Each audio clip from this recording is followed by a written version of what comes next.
Bonjour à tous, bienvenue sur la chaîne Géopolitique, ravi de vous retrouver. Alors on a appris hier que les autorités éthiopiennes ont finalement décidé de procéder au remplissage du réservoir du grand barrage éthiopien nommé barrage de la Renaissance. Alors depuis 2011, pour remettre dans le contexte, l'Éthiopie a décidé d'augmenter sa capacité de production d'électricité. Donc pour cela, elle a décidé donc de créer un barrage absolument géant sur le Nil bleu qui donc traverse l'Éthiopie. Mais ceci en fait crée énormément de tensions puisque en fait cela va baisser le débit du Nil pour les pays en aval de l'Éthiopie, à savoir la République du Soudan et l'Égypte. Et donc ces deux pays contestent en fait la création, la construction de ce barrage avec toutes les conséquences que cela peut en découler. Et donc depuis des années, ces trois pays, Éthiopie, Soudan et Égypte, mènent des négociations pour trouver un accord sur comment gérer cette situation et peut-on en fait éviter donc la création de ce réservoir d'eau. Et donc des négociations étaient en cours depuis de nombreux mois, mais ces négociations au cours des derniers jours n'ont pas permis de trouver un accord. Et donc le gouvernement éthiopien de façon unilatérale a décidé donc de commencer à remplir ce réservoir.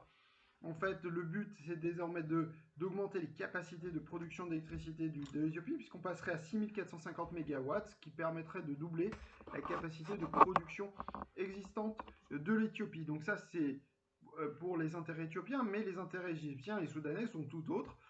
L'Égypte dit d'ores et déjà que c'est une question existentielle pour elle, puisque l'agriculture égyptienne, la culture du coton, mais également toute l'eau de l'Égypte en grande partie, 90% du ravitaillement en eau vient du Nil. Et donc tout baisse du débit du Nil va entraîner des conséquences très importantes, pour ne pas dire plus, pour l'Égypte. Donc les autorités égyptiennes ne sont absolument pas satisfaites, et c'est même un euphémisme de dire ça.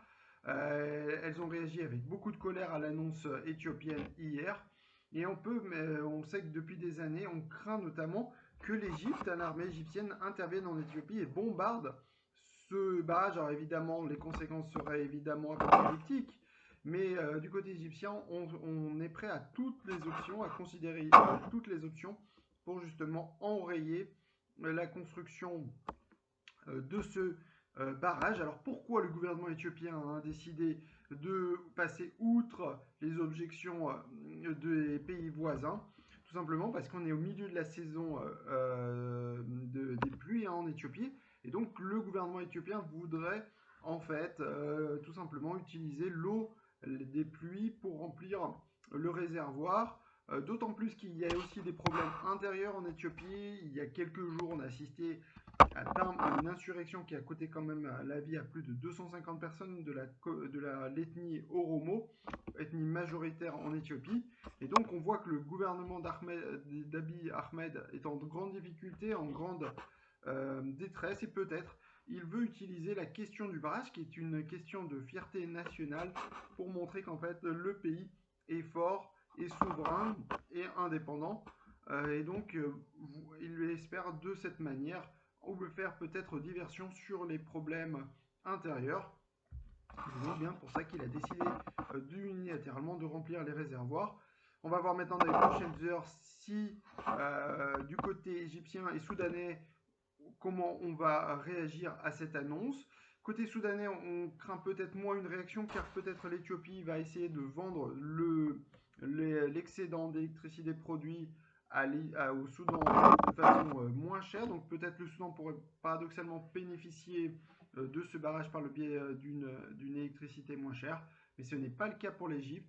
Et là, un pays, on rappelle quand même que l'Égypte a 93 millions d'habitants, et donc c'est un pays qui a besoin vitalement du Nil. Toute la fertilité des terres égyptiennes dépendent du Nil. Rappelons que quasiment, si je ne me trompe pas, une grande partie quasi plus de la majorité de la population égyptienne vit juste sur une bande de terre très fine hein, qui se nomme Delta du Nil, et donc c'est absolument vital pour l'Égypte.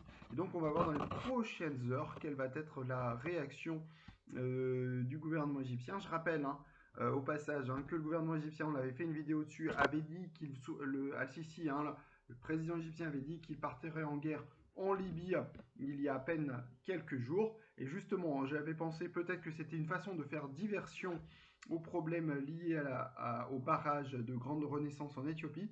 Et le fait que désormais l'Éthiopie remplisse ce réservoir de façon unilatérale, peut-être va contrarier les plans d'Al-Sisi. Et peut-être qu'au lieu de partir en guerre en Libye, il va désormais partir en guerre en Éthiopie, alors même qu'il y a hier au passage hein, le Parlement de Tobrouk, c'est-à-dire le Parlement de l'Est libyen, de l'administration de l'Est libyen, avait officiellement voté une résolution demandant l'aide de l'armée égyptienne. Mais voilà, peut-être que désormais l'Égypte a d'autres priorités que la Libye. On parle, comme j'avais dit en début de cette vidéo, de questions existentielles. Et donc probablement l'Égypte va vouloir donner une priorité à la question de l'eau et donc partir peut-être en guerre contre l'Éthiopie. En tout cas, pour l'instant, elle demande officiellement des clarifications urgentes, ce sont les termes, du ministère des Affaires étrangères égyptien à l'annonce éthiopienne.